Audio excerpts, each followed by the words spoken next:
పిస్తాబాయి ఎలాగైనా సరే పెద్ద మనసు చేసుకుని ఆపదను మీరే గట్టెక్కించాలి. మీ మేలు ఈ జన్మలో మర్చిపోలేదు. అది సరేనయ్యా.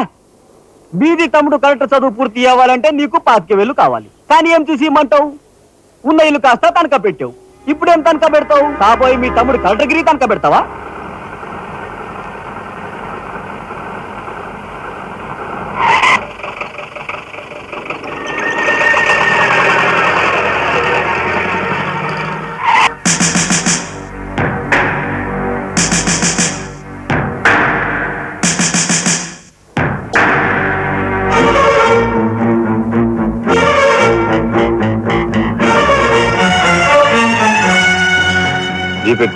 ఎందుకు ఎక్కాలి?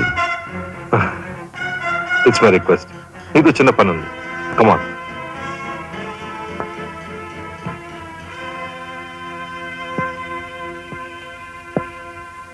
మీరు ఆడుకునే ఈ స్థలానికి నన్ను ఎందుకు రమ్మన్నట్టు?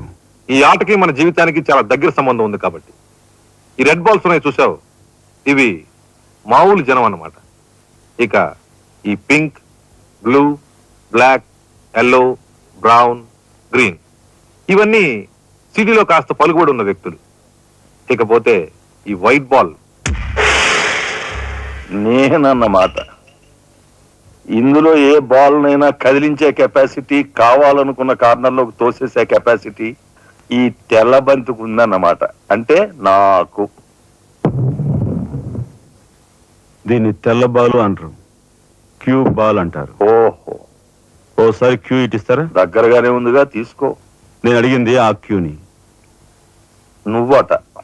రా రా జా జా. వచ్చాను. ఏం కావాలి?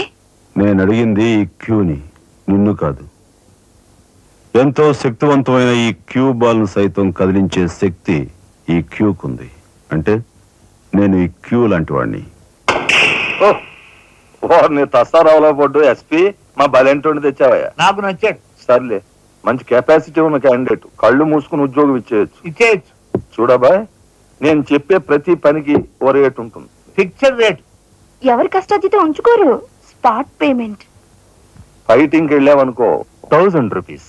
కాలో చెయ్యో తెచ్చావనుకో 5000 రూపీస్. లైఫే తీసేసావనుకో 10,000 రూపీస్ స్పాట్ పేమెంట్. మందు పొందు బేట. ఓకే? అంటే నాకు ఇచ్చేది గూండా ఉద్యోగం కాదు, గవర్నర్ గిరి. చేస్తావా? గూండాయే, కాకపోతే నంబర్ 1 గూండాగా కాస్త రెస్పెక్టబుల్ గా చూస్తావయ్యా. చూడండి, నేను ఫైటింగ్ పెడతాను. ఎప్పుడో చెప్పనా? న్యాయం అన్యాయం అయినప్పుడు. కాలు చేయో తీస్తాను. అదెప్పుడో చెప్పనా? ధర్మం అధర్మం అయినప్పుడు. లైఫ్ తీవాల్సి వస్తే తీస్తాను. అదెప్పుడో? మీలాంటి వాళ్ళు ఇలాంటి వాళ్ళు కలిసి బరి తెగించి కిరాతకులైనప్పుడు.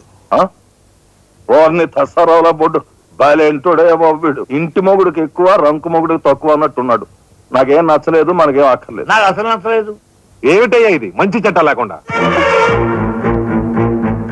ఆ మాట అడగాల్సింది నేను. అన్నయ్య, ఇక లాభం లేదు. పండించినా చెయ్యి తెగిందని కత్తి పారేసుకుంటామా కనకాంబరం? వాడి కెపాసిటీ ఏమిటో కళ్ళారా చూసాం గనక వాడిని బ్రతిమాలో బామాలో బెల్లించో నెమ్మదిగా మన అండర్లోకి తెచ్చుకోవాలి. అంతేగాని ఖర్చు పెట్టేయకూడదు. నిజమే.